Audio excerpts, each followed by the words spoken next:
Welcome friends, welcome to Mrs Ramya Varadarajan நம்ம Thaligai channel. நம்ம சேனலில் பஜ்ஜி மிளகாய் வச்சு ஒரு சட்னி செய்ய போகிறோம்.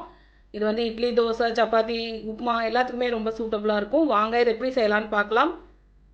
என்னென்ன தேவையான பொருட்கள்னு பார்க்கலாம். நம்ம வந்து கடாயில் எண்ணெய் விட்டுருக்கோம். இதுக்கு என்னென்ன தேவையான பொருட்கள்னு வறுக்கும் போதே காமிக்கிறேன். 1 டேபிள் ஸ்பூன் அளவு கடலைப்பருப்பு, 1 டேபிள் ஸ்பூன் அளவு தேங்காய், கொஞ்சமாக உப்பு. இது அரைக்கும் போது வச்சா போதும். இது வந்து 2 பஜ்ஜி மிளகாயை நல்லா சீடெல்லாம் எடுத்துகிட்டு கட் பண்ணிக்கோங்க இந்த மாதிரி. இதுவே காரங்கிறதுனால நான் ஒரே ஒரு இந்த மாதிரி பழுத்த பச்சை மிளகாய் வந்து கலருக்காக சேர்த்துருக்கேன். உங்களுக்கு வர மிளகா இருந்தால் நீங்கள் அதை கூட சேர்த்துக்கலாம். இன்னும் காரம் பிடிக்கும்னா 1 மிளகாய்க்கு 2 மிளகா சேர்த்துக்கலாம். இல்லை பச்சை மிளகா உங்கள்கிட்ட இருக்குன்னா அதையும் கூட சேர்த்துக்கலாம். கொஞ்சம் புளி, இவ்வளோதான். இதில் வந்து no onion no garlic recipe தான். நம்ம பஜ்ஜி பண்ணுறதுக்கு வாங்குவோம் இல்லையா, அப்போ பஜ்ஜி பண்ணிவிட்டு கொஞ்சம் 1-2 மிளகா காலி இருந்தால் இந்த மாதிரி கூட பண்ணலாம். ஃபஸ்ட்டு எண்ணெய் காஞ்சிருச்சு. நான் கடாயில் 1 டேபிள் ஸ்பூன் எண்ணெய் விட்டுருக்கேன். நல்லா வறுத்துக்கலாம். ஃபஸ்ட்டு கடலைப்பருப்பு மட்டும்தான் வறுக்க போகிறோம். அடுத்தடுத்து எல்லாத்தையும் வறுக்கலாம்.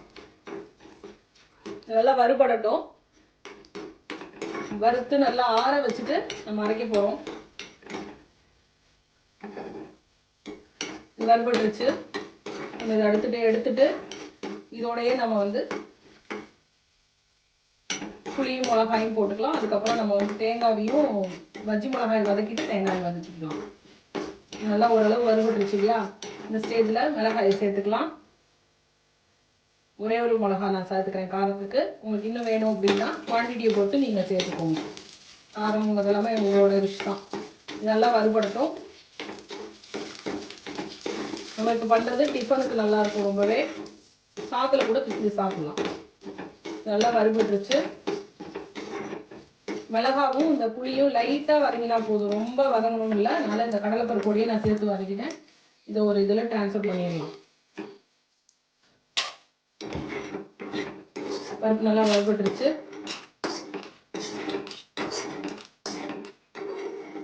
அடுத்து பஜ்ஜி மிளகாயை சேர்த்துக்கிறோம். இது நல்லா வறுபட்டோன்னு பார்த்துக்கலாம்.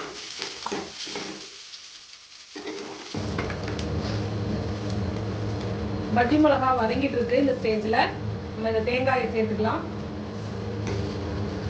இது நல்லா வறுபட்டு வரட்டும். நல்லா வந்து வறுபட்டுருச்சு நம்மளோட பஜ்ஜி மிளகா. இதை நான் ட்ரான்ஸ்ஃபர் பண்ணிக்கிறேன். அவ்வளோதான், அடுப்பை ஆஃப் பண்ணிடலாம். இது நல்லா ஆறினோடனே அரைச்சிக்கோங்க. கொஞ்சமாக தண்ணி விட்டு சட்னி பதத்தில் வேணும்னா உங்களுக்கு சட்னி மாதிரி கரைச்சிக்கோங்க, இல்லைன்னா துவையல் மாதிரி வச்சுக்கோங்க. இது 2 in 1 பஜ்ஜி மிளகா சட்னி ஆர் துவையல். ஸோ இதுதான் இன்றைக்கி வந்து அரைக்க போகிறோம். நம்ம வறுத்த பொருட்கள்லாம் ஆறிட்டுருக்கு. இதோட நான் சொன்ன அளவு உப்பு வச்சு அரைக்க போகிறோம். அரைச்சிட்டு உங்களுக்கு காமிக்கிறேன் எப்படி வருதுன்ட்டு.